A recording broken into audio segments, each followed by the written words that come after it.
Hey, good morning YouTube. This is Rich from T3 Angling. I got a request out on my Facebook page. We were in a pickup truck camping page, and I was looking for some suggestions. I saw these things on YouTube, and then so I posted out there kind of what I wanted to do, get some different ideas, and a couple people chimed in, and one gentleman pinged me and asked me what I did. He wanted to see what my solution to my issue came up with, or what I came up with to resolve that. And so I'm just going to give you a real quick walkthrough of this, trying to make this as short as I possibly can. So if I talk really fast, if the camera's really shaky, I apologize for the video quality. I'm doing this on my cell phone. I don't have anything to hold it with. I don't have anybody here to assist. So it's all going to be me flapping my lips and carrying this phone around. So again, I apologize for the quality. Let's get to this thing.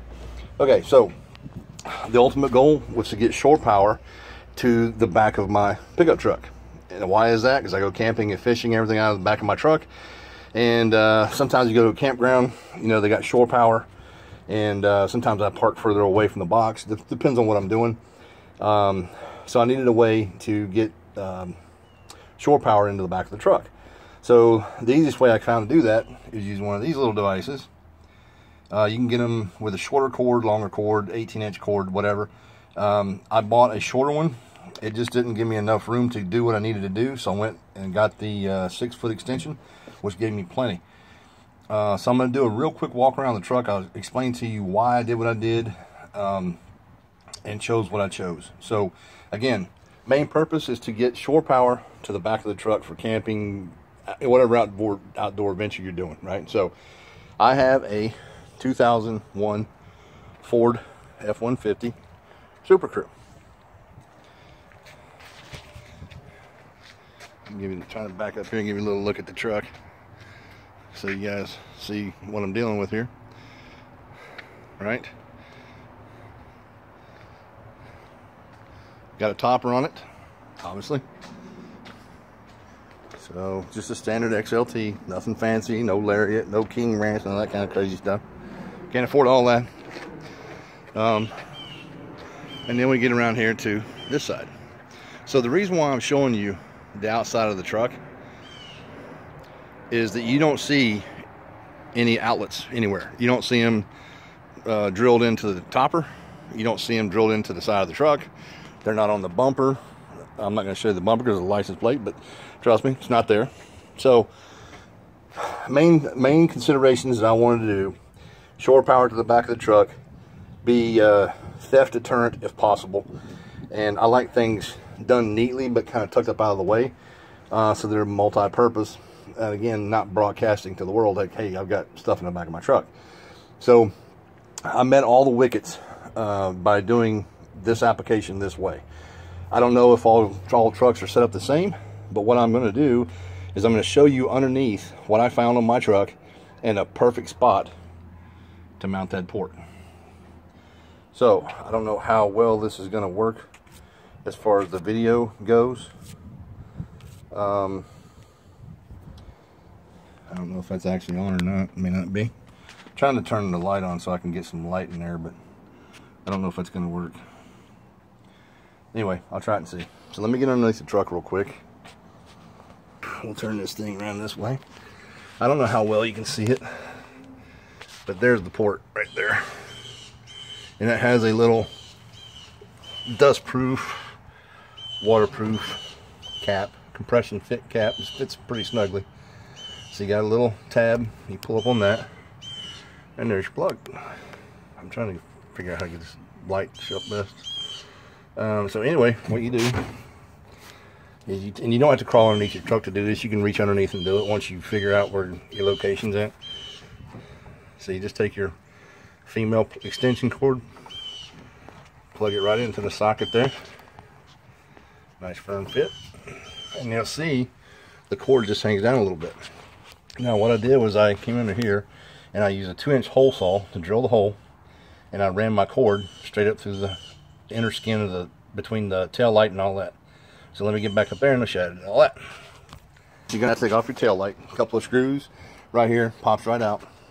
You run your cord from your mount or your outlet, your port, up through the tail light casing, and then that in turn comes into the inner skin of your truck bed.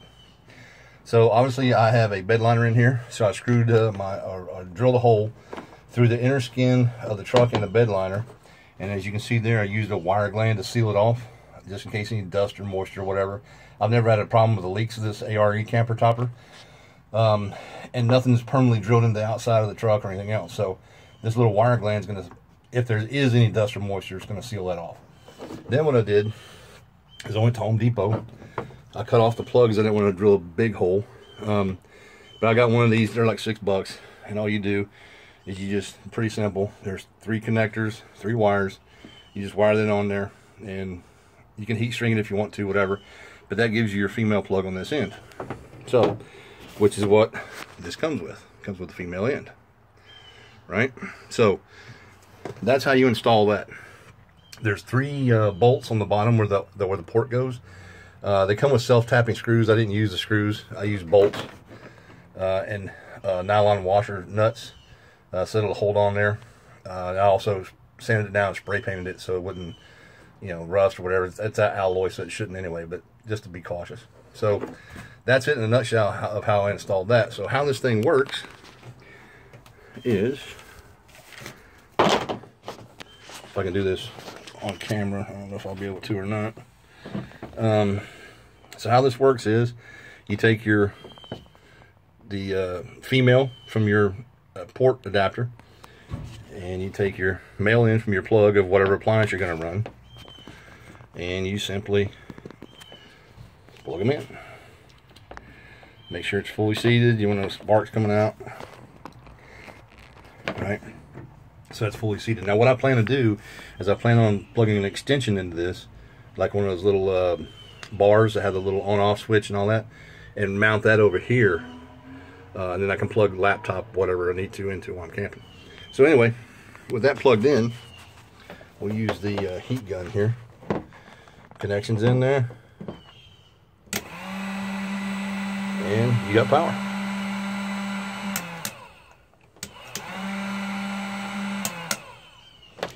So that's how I avoided drilling a hole in my topper, which I didn't want to do to begin with.